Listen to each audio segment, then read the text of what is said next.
The sun's about to rise behind us, and in this video, I'm going to use this opportunity to share 5 habits that have allowed me to build an 8-figure coaching business that I think can also serve you.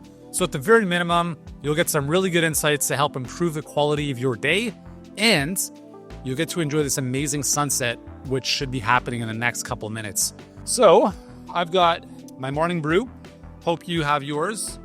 This is actually a local organic coffee from this area of Mexico, and I'm all set. Just in case you don't know me, my name is Uriel Kim. I'm the CEO and founder of Healthpreneur. We help health practitioners build scalable practices and businesses online that help them create more impacts, more time, and more profit. So let's dive right in, because the reality is if we don't start our day with the right habits, then the day just slips away. And before you know it, it's a month has gone by, a year has gone by, and you're wondering what on earth happened to this past year. So the first thing that I'll share with you in terms of one of the most important habits that I've had over the years is just this relentless focus on setting big goals and reviewing them every day. So I actually this is my notepad. It's the remarkable notepad, which oddly enough, I get stopped at the airport all the time for. Like, they don't even know what it is. It's like some weird thing from outer space. I'm like, dude, it's not an iPad. It's not a journal. Anyways, it's awesome. So all of my writing, all of my journaling goes into that digital, but not quite digital notepad. And I'll sit down like I will this morning and just either write out my goals or review them. I don't think there's a right or wrong way to write goals. You know, there's a lot of people that talk about write them as if you've already attained them, write them in the present tense, even though they're in the future. So stuff like, I'm so happy and grateful now that X, Y, or Z has happened, right? Like that, like you've already achieved the goal. And I go back and forth on this because I do think, number one, it's very, very important to have clarity. So as an example, one of my big goals over the past couple of years was building our dream home down here in Mexico, which is where I'm at right now. So the clarity around that was the goal. Now, how I wrote that, like, I'm so grateful now that I'm in Kazayuri enjoying the sunset in the morning, like that can work if, and here's the big thing, if you actually believe that. You see, I went through a long period of time where in my 20s, I wanted to become a millionaire by 30. So I would write things like, I am a multimillionaire by 30 years old. But as I'm reading this, I'm like, bullshit, bullshit, bullshit. I'm 25 years old. I'm like dead broke. I didn't believe it. So when you are writing goals, the most important thing is to have clarity about what that is. And it takes time for your nervous system to believe it to be true. In a lot of cases, if it's a big departure from your current reality. I was having dinner with some clients last night, and I was asking them about, we're having a conversation about this. And I asked them, like, do you guys have like a vision board or visuals for different things you've wanted to set out for yourself? And they said, well, kind of, not really. Personally, for me, I love having vision boards, and it's not woo-woo, like whatever. It's another form of visual clarity. And when I look back on the vision boards that I've created for myself over the years, it's scary. Like, it is scary how many of those visuals have become real.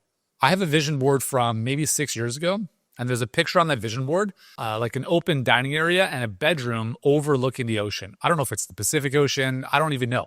I just knew the vibe that I wanted. Lo and behold, that's essentially what we've created. And when I look back on that stuff, it's just insane. I don't think it's really, I don't know why, like how that happens. Is it the fact that like the universe gives you what you want, or you work towards it, or all the above? But I do think it comes first and foremost from having clarity. Clarity is probably the most important thing when it comes to setting goals. And why I think not just setting goals, but reviewing them on a daily basis is important is because every single time you review them, it helps you just groove the clear patterns in your nervous system. At first, you're like, there's no way, this is impossible. But the more you review them, the more you affirm them to yourself, the more you start to notice a shift in your nervous system, then it starts to feel as if it's already yours. And when you have the thing or the experience or whatever the goal is, you don't feel like an imposter because you've been wiring yourself for weeks, months, years to the point where when it shows up, you're like, oh yeah, for sure. Like of course it's here, right? It's been here for quite some time. So I love setting goals in that fashion because I think it's really powerful to have that clarity, use visuals, and that's been a process for me. I'm just having a look at my notes here. Actually, before I do that, let's have a sip of the good old coffee. Not too bad at all. Okay, second habit. As you can probably tell, I get up early. I typically get up between 5 and, well, I mean, I just get up. I don't really set my alarm anymore. Typically between 4:30 and 5:30 is when I get up pretty naturally. And let's see how if you can kind of, I don't know if you can see the sun coming up in the back, but it's making its way through the mountains. So I love getting up early. I get right into my deep work. So I don't mess around with other stuff. I do my workout stuff afterwards. I get right from my bed, do my stuff in the morning, grab, about a liter of water. Sometimes I'll have a coffee first. Sometimes I'll wait a bit, but then I get right into deep work. I find for me personally, delaying work is never ideal. Like, yes, you could do other things like sit down and meditate, do yoga, walk around, work out. If you want to do that, that's cool. I'm just sharing what's worked for me. So for me, for the most part, over the past 10 years, it's been, I wake up, I'm freshest. I actually get my best ideas when I'm sleeping. So I get right out of bed and I go right to work. And that might be writing or that might be doing stuff on my computer. But when I say doing stuff on my computer, a lot of times it is creating. It's writing, it's expressing ideas, it's getting the important things that have to be done in our business moving forward. I have other videos I've talked about this. Like I try my best to not use the internet. So I'll use an app called Self-Control, turns off pretty much every website I don't want access to. And that way I'm only focused on what I'm in, like Google Docs, if I'm writing, creating, thinking, and that's it. There's no distractions. So I like early morning deep work because that's when I'm freshest. I think that's when the ideas flow most easily. And there's also a really nice sense of accomplishment. By the time my kids get up, I'm already done the most important stuff in my day. So that's been a really important habit that I've built out over the years.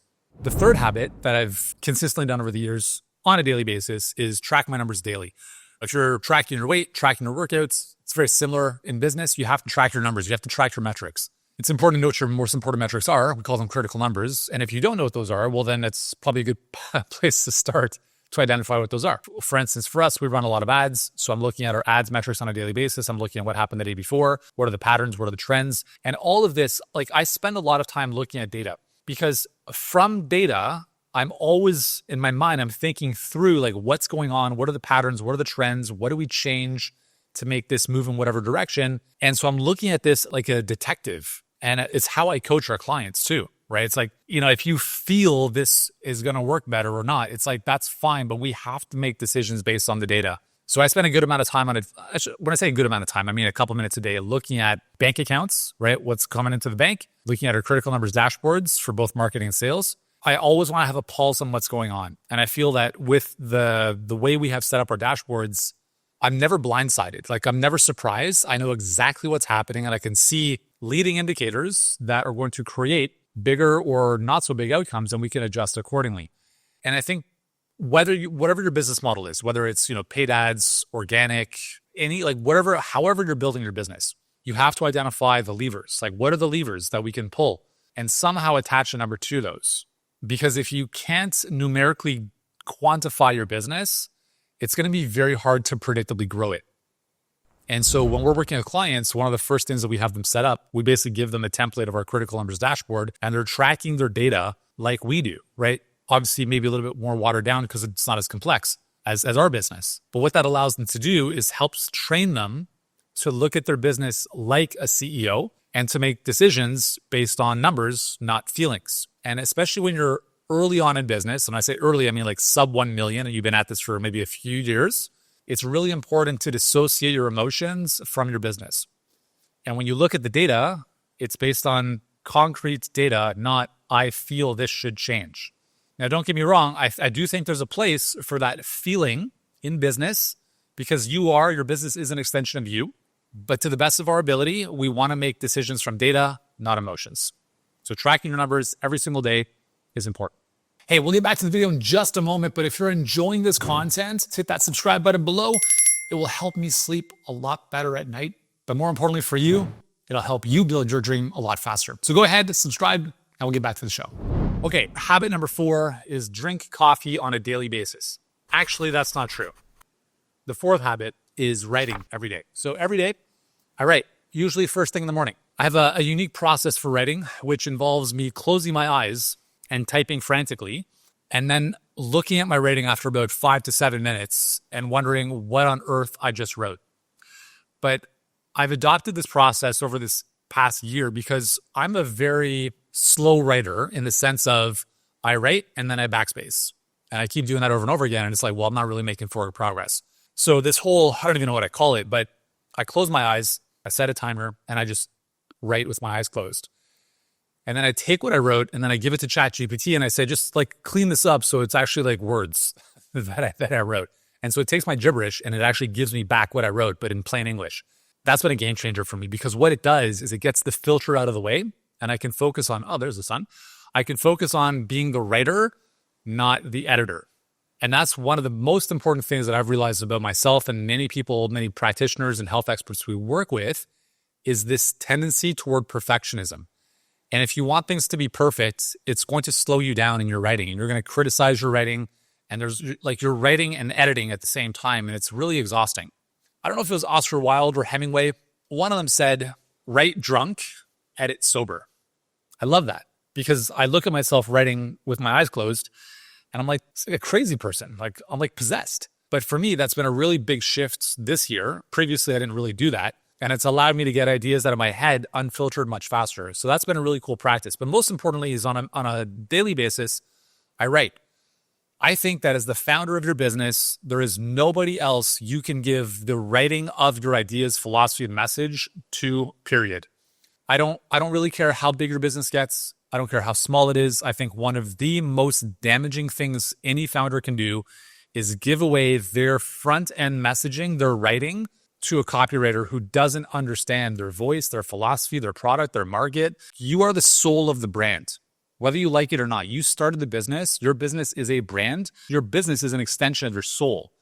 And if you delegate your writing to someone else, you are going to miss out on so much connection with your audience because we all know energetically, we all know when it's coming from us or from AI. We're like, humans are smart. I mean, maybe like more beneath the surface sometimes, but we understand what's up. And listen, like I've hired copywriters in the past on the front end. Like we have copywriters that support our clients with various things on the back end, but I've worked with copywriters on the front end and every single time, as much as awesome as they are, they're not here anymore. And the reality is like, I think in having worked with thousands of health professionals and coaches, most of them just want to share their message. They want to teach, they want to coach. I'm like, that's what marketing is. So when you speak on stage, when you go on a podcast, when you shoot a video, when you write books, that's you sharing your ideas to the world.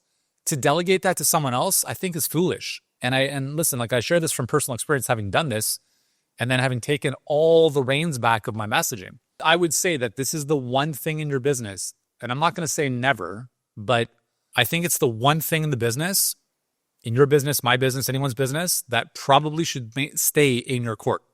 And it doesn't matter if you run $100 million trillion business. There is no reason why the founder or the CEO of the business can't take a couple minutes or a couple hours every week to put their ideas on paper, to put their thoughts out into the world. We're entering a world in which skepticism is continuing to grow. Deep fakes, obviously AI technology, people are craving real connection with humans. And if you dehumanize yourself by using things like ChatGPT to write for you, instead of using it to help you edit as an example, but you write, you come up with the ideas, you download the message, it comes through you, you're just going to stand out much more. And the other thing too is like you'll build the craft of communication. Communication is the single most important skill for any leader to develop. There are multiple facets of communication, but being able to articulate your ideas and your thoughts is one of the most important ones. You're the creator, you're the maker, you're the ideator. No one else is. And so then it's just a matter of putting that into practice on a daily basis. And the final thing I'll say about writing is writing forces you to clarify your thinking. Because if I'm shooting a video, I'm not scripting this obviously, it can go off on tangents sometimes. Sometimes I miss the payoff or the big insight. Right? You know, I have a bit of an outline to follow, but typically it's ad lib. But writing, it forces you to look at the writing and say, what is the purpose of this sentence? If someone's reading this, what is the payoff? What's the insight? What's the big aha? Thank you so much for sharing this. And this is a good read. So it really forces you to focus on clarifying and articulating your ideas, to flesh out your thinking. And because of that, you will become a better thinker. and a better writer, and more importantly, a better communicator. So if you want to be a thought leader in your space, if you want to be the best paid expert instead of the best kept secret, if you want to be on big podcasts, stages, write books, well, who do you think is going to do that stuff? Someone else? No, it's going to be you. So on a daily basis, this is why for me, take it or leave it, I write every single day, no matter what. All right, let's check in with the sun. How are we doing here? It's coming up. It's pretty nice. Hopefully you're seeing it okay here. So, fifth habit. And this kind of falls in line with what we just talked about. Here's the deal. For the rest of your life, every single day, you have to make other people's lives better. This is my philosophy. Add value every single day to your audience. So on a daily basis, this is one of the things that I do, right? I shoot videos. I put them up on Instagram, put them up on YouTube. I'm sending out emails pretty much every day. In some way, shape, or form, I'm adding value. Even the ads that I'm running that are 24/7 on automation, I wrote them, I created them, and now they're adding value in some way, shape, or form. I think there's this thinking where some people are like, well, like, I don't want to do anything, but I don't understand why clients aren't falling into my lap. I don't understand why my business is growing. And then I'll ask them, well, how often are you creating content and posting it? And they're like, yeah, I don't know, like once a month. I'm like, dude, like, you might as well just shut it down. Like, what are you doing? I'm not saying content's the only way to do things. Emails, ads, you have to be prolific. There's no one on this planet who has achieved anything remarkable by doing the bare minimum. No one. Great athletes, great CEOs, the people who change the world, they're not sitting around doing nothing. The very health experts that you probably watch on YouTube or listen to on podcasts or see writing books, they are not adding value intermittently every now and then when they want. They are present, omnipresent, all the time, putting stuff out there all the time. And there's a reason they've become the leaders, because they've put out more thinking, more value than anybody else. We all start at zero. 0 followers, 0 clients, 0 revenue, post number 1. There is no one on this planet who started at 100 posts on day 1 or 1,000 followers from scratch. Everyone started at 0. We all started the race from the same starting line. The only difference is some people have just gone gangbusters and committed the rest of their life to sharing this. That's why I say, for the rest of your life, if this is your mission to help people improve their health or whatever transformation you're helping them with, it's just like, for me, again, like, if I retire, what am I going to do? Like, nothing? Like, just sit here and watch the sun? I'm going to go crazy. For me, I have to. If you're like me, contribution and growth are very, very important to you. It's like a sickness in a good way inside your body, and you just have to express all the time. Do it, commit to it for the rest of your life. I know that sounds like a big commitment. So is marriage. So is having kids. Whatever, right? Nothing great happens by dabbling. I had a friend of mine who hired a trainer a little while ago, and he asked me, how long should I give this? I was like, dude, sign the contract until death. Like, not 3 months, not 6 months. Just work with the trainer for the rest of your life. If it's important to you, just do it forever. Adding value is the ultimate. It is the ultimate skepticism buster. If you want to build trust in your marketplace, you need time. I had other videos talking about the trust factor, which is, my formula for building trust. You need a copious amount of time. You have to be consistent, and you have to continually add value in a way that makes people's lives better. Let people in, let them know who you are. But that doesn't happen after 1 or 2 posts or 1 or 2 ads or even 1 or 2 years. This takes a long time. And this is why building a great business, not a business, but a great business, is hard because of time. And during that time, there's a lot of ups and downs, and a lot of people can't handle that. So I encourage you to just roll up your sleeves, dig your feet in, and if you're committed to this for the long haul, just commit to it for the long haul. And I promise you, at the end of this, whenever the end is, you're going to look back and you're going to feel like you've expressed everything. You've emptied the tank, and that's a great feeling. You'll have left an amazing impact in your market, and at least that's my take on this. I'm here to change the world in some way, shape, or form, and I would hate to leave this world not having done that. Okay, so hopefully these 5 habits have landed well with you. I'd love to know in the comments below which one for you is the one that resonates the most, and hopefully you've enjoyed the sunrise with me this morning. Now I'm going to get on with my day. I'll probably get out of the sun because in the next 30 minutes or so, it's going to start getting pretty toasty. So thanks for hanging out. If you haven't subscribed yet, you can do so around this video. I've got lots of other videos to help you grow a scalable health business that helps more people and allows you to live a much better quality of life. And if you want to see how we do that with our clients, you can check out the next video, which is going to be somewhere around here. And the link is in the description. I'll see you in the next one.